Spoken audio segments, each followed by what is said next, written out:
Let's talk a little bit more about texture because we're seeing a lot of attention on wallpaper, Oh right? yeah. And the word just makes me cringe. You think about how many people have paid how much money to remove wallpaper, Right. but there's some paintable wallpaper. There's some nice texture that isn't overdone or flowery. We're seeing a lot of organic, nature-inspired wallpaper, but also some that are just texture.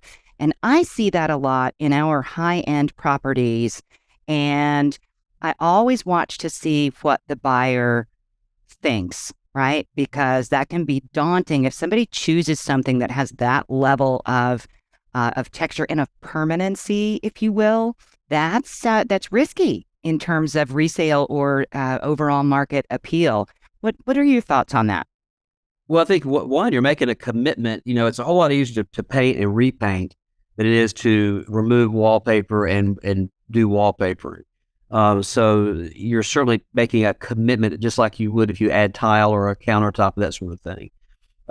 With the wallpapers, again, at least in our market, it seems we're seeing it's more accent walls than entire rooms. You might see a powder room done entirely in wallpaper, but throughout the house, we're seeing more an accent wall with wallpaper, and we are seeing more of those geometrical patterns like the Art Deco sort of thing, like the scalloped and the different designs, as opposed to just floral. We have the floral too; they're beautiful, but yeah, we're seeing a lot of wallpaper, and we're seeing a lot of exotic wallpapers too, things I've never seen, which is beautiful. The interior designers are bringing some really, really unique product into our marketplace, particularly because we're not a New York or LA, we're middle America. And so it's nice to see our interior designers, which are just fabulous here in our area, bringing some of this product that we haven't seen here before. So speaking of product, one of the things that we wanted to talk about was luxury vinyl flooring. And you had an interesting thing to say about that. And for me, my first question was, really in the luxury space, Yeah. right? And Yeah. what did It's you so funny. say about the juxtaposition of the words even? Yeah, exactly. I think when you see the word luxury and vinyl, the same phrase or sentence is somewhat cringeworthy. But actually, it's amazing what they've done with the vinyl product.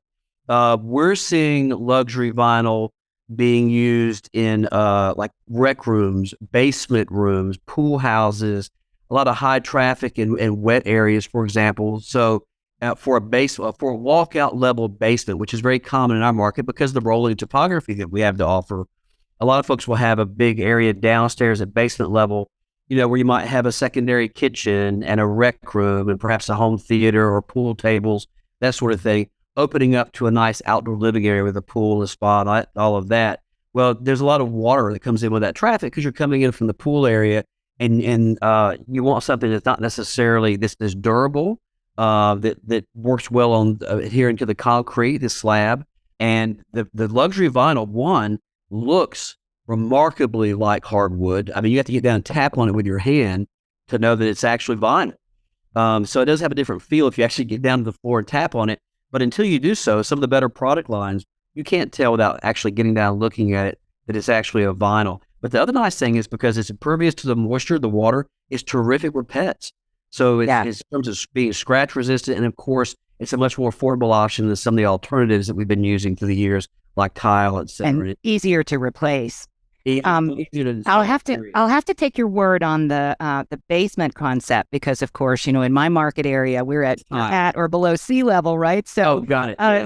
so we don't have those things called basements Right. unless they're in special circumstances.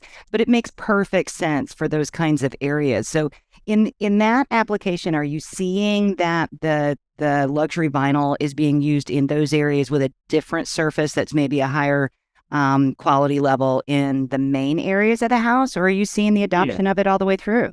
No, no, no. If you look at any of your primary areas of the home, for our market, most commonly used product will be sand and stain hardwood.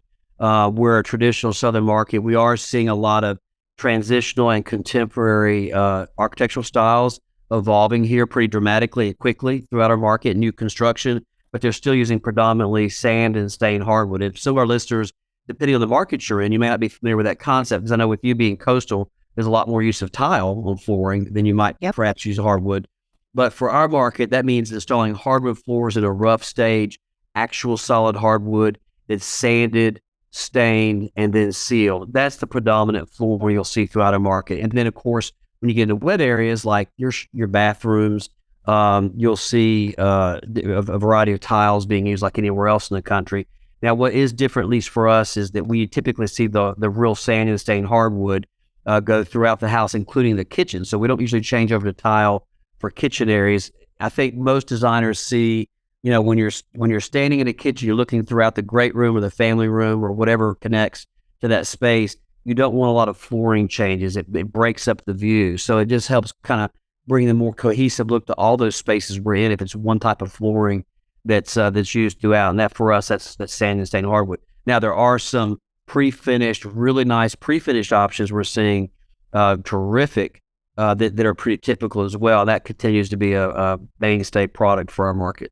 Sure, and in ours as well. And you're right that we have an awful lot more tile, and tile with a little bit of a surface. So maybe that is going to be perfect for the design trends with a little texture, because we do have a lot of wet areas, and so you want that non-slip, as opposed to that super shiny 80s, 90s tile. So yeah, it is interesting to think about what is prevalent in different markets.